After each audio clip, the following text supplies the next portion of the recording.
তিনি শুধু একটু বিশ্রাম নেওয়ার জন্য বিছানায় শুয়েছিলেন। কিছুক্ষণ পর ঘুম ভেঙে উঠতেই বাইরের তীব্র আলোয় চোখ ঝলসে গেল। জানালার দিকে তাকিয়ে তিনি স্তব্ধ হয়ে গেলেন।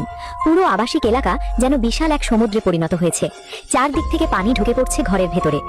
এক মুহূর্ত দেরি না করে তিনি প্রয়োজনীয় জিনিসপত্র গুছিয়ে নিজের ছোট ছেলেকে নিয়ে এই বিপজ্জনক জায়গা ছাড়ার সিদ্ধান্ত নিলেন। কিন্তু দরজা খুলে বেরিয়েই দেখলেন সিঁড়িঘর ভর্তি প্রতিবেশীদের ভিড়। সবাই প্রাণ বাঁচাতে একতলা একতলা করে ওপরের দিকে ছুটছে। বাঁচার তাগিদে তিনিও ছেলেকে কোলে নিয়ে ওপরে উঠতে শুরু করলেন।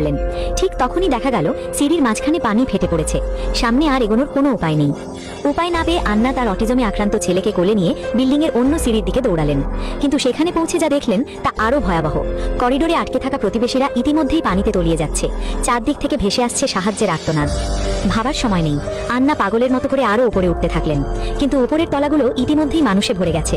এই সময় কিছু মানুষ বিপদের গুরুত্ব না বুঝেই অন্যদের নিজেদের ঘরে আশ্রয় নিতে ডাকছিল। হঠাৎ আন্না একটি পরিচিত কণ্ঠ শুনতে পেলেন। তিনি সাড়া দিলেন। কিন্তু চোখের পলকেই ঘটে গেল ভয়ঙ্কর ঘটনা। তার ছেলে নিখোঁজ। ভয়ে অস্থির হয়ে আন্না একের পর এক ঘরে খুঁজতে লাগলেন। অনেক খোঁজাখুঁজির পরও ছেলের কোনো খোঁজ নেই। ঠিক তখনই বিশাল এক ঢেউ আছড়ে পড়ল বিল্ডিংয়ের ওপর। এক মুহূর্তেই পুরো ঘর পানিতে ডুবে গেল। ভাগ্য ভালো, আন্না আগে থেকেই সাঁতার জানতেন। পানির নিচে নিঃশ্বাস আটকে রেখে তিনি মরিয়া হয়ে ছেলের খোঁজ করতে লাগলেন। অবশেষে একটি ঘরের ভেতর তিনি ছেলেকে খুঁজে পেলেন। কিন্তু বেরোতে গিয়ে দেখলেন দরজা কোনোভাবেই খুলছে না।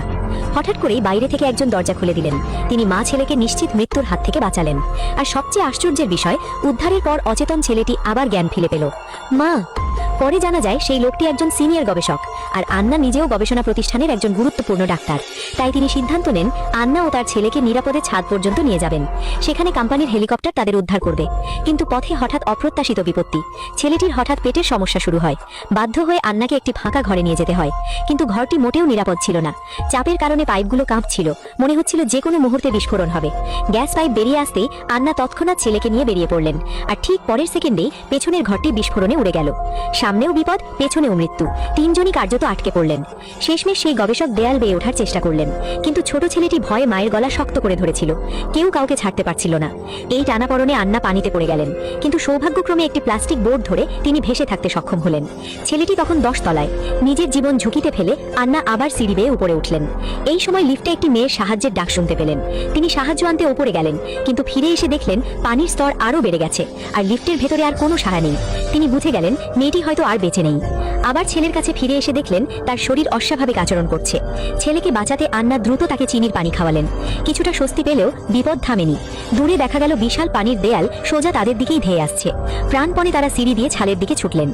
শেষমেশ ছাদের দরজা খুলতেই উদ্ধারকারী দল কোনো কথা না বলে ছেলেটির মাথায় আঘাত করে। তারা জোর করে ছেলেটিকে নিয়ে যেতে চায়। তখনই ভয়ঙ্কর সত্য প্রকাশ পায়। এই ছেলেটি আন্নার আসল সন্তান নয়। সে গবেষণা প্রতিষ্ঠানের তৈরি করা একটি নতুন মানব। অনেক আগেই তাকে ফিরিয়ে নেওয়ার নির্দেশ ছিল। কিন্তু একজন ডাক্তার ও একজন মায়ের হিসেবে তিনি এতদিন তাকে রক্ষা করে এসেছে। কিন্তু এই মহা বিপর্যয়ের দিনে তিনি আর তাকে বাঁচাতে পারলেন না। ভিডিওটি ভালো লাগলে অবশ্যই পেজে লাইক দিন, চ্যানেলটি সাবস্ক্রাইব করুন আর এমন আরও গল্পের সাথে আমাদের